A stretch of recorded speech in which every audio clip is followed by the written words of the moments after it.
चिंतन श्री गुरुदेव दत्त श्री स्वामी समर्थ महाराज की जय। स्वामी दत्त सेवा या चॅनलवर तुम्हा सर्वांचे खूप खूप स्वागत।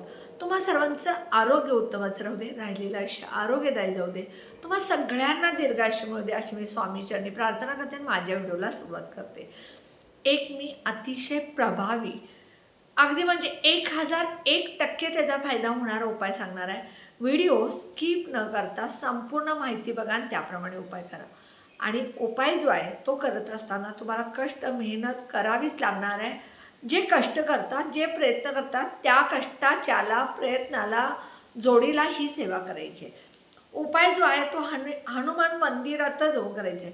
तुम्ही म्हणाल घरात केला तर चालेल का? नाही, हा उपाय जो मी सांगणार आहे तो फक्त आणि फक्त हनुमान मंदिरमध्ये जाऊन करायचा आहे।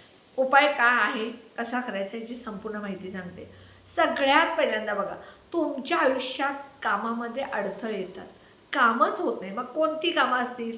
समजा तुम्हाला एखादं घर घ्यायचं आहे, घर घेण्यासाठी तुम्ही खूप प्रयत्न करता, घराचा व्यवहार होण्यापर्यंत आलेला आहे, पैसे तुम्ही ॲडव्हान्स देणार, खरेदी करायला जायचं आहे, पण त्या घराच्या कामामध्ये अडथळा। गाडी घेणार आहे, गाडीचे सगळे तुम्ही डॉक्युमेंट्स तयार केलेत आणि अचानक तुम्हाला गाडी घेण्यासाठी अडथळा, म्हणजे गाडीचा कलर न मिळणे, गाडीचा नंबर व्यवस्थित न मिळणे, किंवा त्या दिवशी तुम्हाला जाता न येणं, हे अडथळा। त्यानंतर मुलांच्या नोकरीमध्ये अडथळे, मुलं खूप एज्युकेशन झालेलं आहे, चांगल्या मार्काने पास झालेले आहेत, एज्युकेशन त्यांचं वेल आहे आणि त्यांना नोकरी मिळत नाही, नोकरीमध्ये अडथळा। आणि नोकरी आहे पण प्रमोशनमध्ये अडथळा। व्यवसाय आहे, कोणताही व्यवसाय असू दे, गिरण असू दे, पिठाची किराणामालाचं दुकान असू दे, चप्पलचं दुकान असू दे, त्यानंतर इस्त्रीचं दुकान असू दे, तुमचं ब्युटी पार्लर असू दे, मोठा व्यवसाय, बिल्डिंग कॉन्ट्रॅक्टर असाल, किंवा अजून तुमचा कुठलाही व्यवसाय, छोटा मोठा वर्कशॉप कारखाना असेल, त्यामध्ये अडथळे येतात। सतत काही ना काही अडथळे येऊन व्यवसाय व्यवस्थित चालत नाही आहे। मुलांच्या लग्नामध्ये अडथळे, संतान प्राप्तीमध्ये अडथळे, घरात वारंवार काही ना काही गोष्टी आणताना सुद्धा अडथळे, किंवा सतत पैसे येण्यासाठी अडथळे, ह्या सगळे अडथळे, आणि तुम्ही खूप कमवूनही तुम्हाला कर्ज झालेलं आहे, ह्यासाठी हा उपाय तुम्हाला सलग 21 दिवस करायचा आहे। 21 दिवस हनुमान मंदिरात जाऊन हा उपाय करायचा आहे। दररोज तुम्ही सकाळी किंवा संध्याकाळी ज्या वेळेला तुम्हाला वेळ मिळेल त्यावेळेला जायचं आहे। काय करायचं बघा, हनुमान मंदिरमध्ये जात असताना सगळ्यात पहिल्यांदा एक मातीची, बघा आपण दिवाळीला मातीच्या छोट्या छोट्या पंत्या आणतो, अशा 21 पंत्या घरी आधीच आणून ठेवा। मंगळवारपासून हा उपाय करायचा।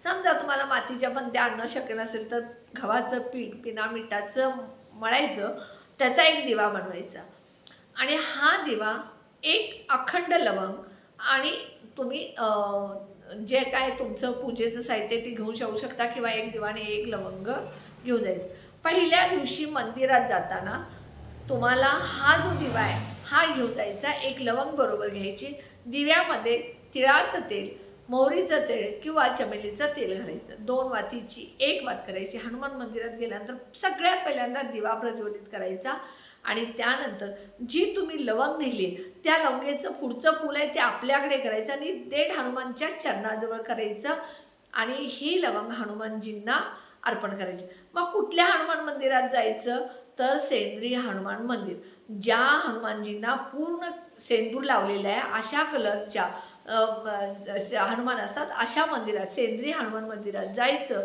पहिल्या दिवशी एक लवंग अर्पण करायची, एक वेळ हनुमान चालीसा म्हणायची, आणि तुमची जी काय अडचण आहे, जे काय कामामध्ये अडथळे आहेत ते बोलायचं आणि घरी निघून यायचं। येताना मागे वळून बघायचं नाही किंवा कुठेही थांबायचं नाही, डायरेक्ट घरामध्ये यायचं आणि मग हातपाय धुवायचे घरामध्ये आल्यानंतर। दुसऱ्या दिवशी एकच दिवा, 2 लवंग घेऊन जायचं। दुसऱ्या दिवशी सुद्धा तुम्ही जायचं, दिवा प्रज्वलित करायचा, 2 लवंगा आहेत त्या 2 लवंगा हनुमानजींच्या चरणाजवळ अर्पण करायच्या, आणि 2 वेळ हनुमान चालीसा वाचायचं।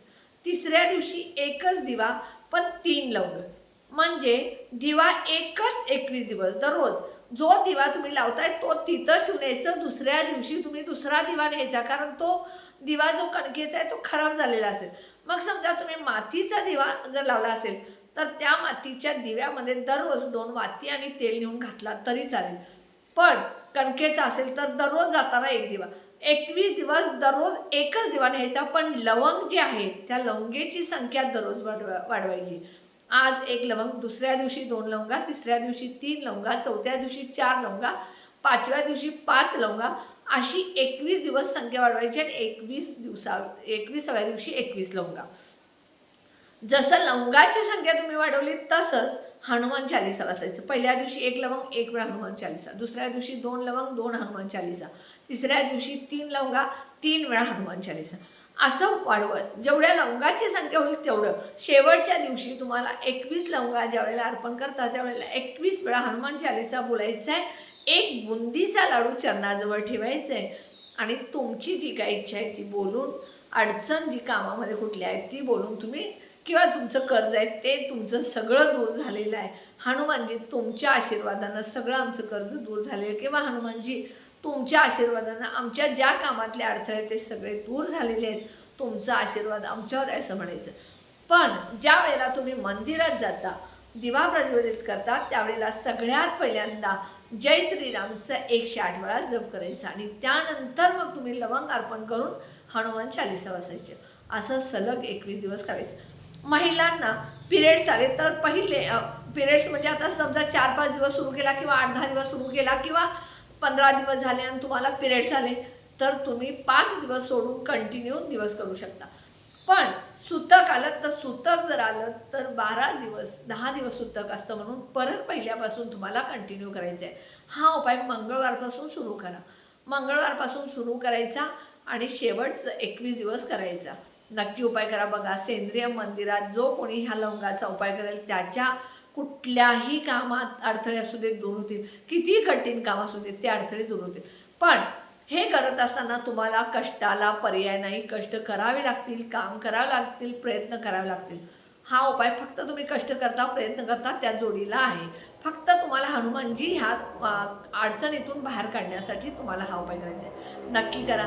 व्हिडिओला शेअर, लाईक, सबस्क्राईब करायला विसरू नका. कमेंट बॉक्समध्ये नक्की श्री स्वामी समर्थ लिहा. श्री स्वामी समर्थ.